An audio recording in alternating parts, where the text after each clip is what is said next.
கேள்வி: ஜூலை 6 புதன் கிழமை மதியம் 11:59 காலேஜில் அட்மிஷன் சம்பந்தமான பிரச்னை. பையனுக்கு மாலை நேர வகுப்புகளில் தான் இடம் தந்துள்ளனர். அதை வழக்கம் போல் கல்லூரியில் பகல் நேர வகுப்புக்கு மாற்ற முயற்சிகள் செய்து வருகிறோம். அது நிறைவேறுமா? ஜாமக்கோள் பிரசன்ன பலன் பார்க்கப்பட்டது. மீனம் என்று ஆரூடம். உதயம் விருச்சிகம். சிரோதயம் ஸ்திரம். அதன் அதிபன் செவ்வாய் 3ஆம் வீட்டில் உச்சம். பெரிய இடத்து சிபார்ச்சும் உண்டு. அணுகி ஏற்படும் செய்து இருக்கிறீர்கள் என்றேன். உண்மை என்றனர். ஆரூடம் உபயராசி. அங்கேயே சூரியன் சுக்கிரன் வேறு பார்வை. உதயத்திற்கு 5 பாவியான சூரியன். புகர் நீச பார்வை நஷ்டமில்லை. காரிய வெற்றி உறுதி என்றேன். எப்போது என்றார்.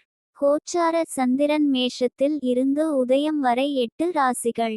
ஒரு ராசிக்கு 2.25 நாள் வீதம் 20 நாட்கள். எனவே 20 நாட்களுக்குள் கண்டிப்பாக அவன் கல்லூரிக்கு வழக்கம் போல் பகல் வகுப்பு போவான் என்றேன். அதேபோல் 18ஆம் தேதி மாலை மகிழ்ச்சியுடன் என்னை வந்து சந்திந்து நாளை முதல் அவன் பகல் காலேஜ் போகிறான் என்று கூறி நன்றி தெரிவித்து சென்றார்.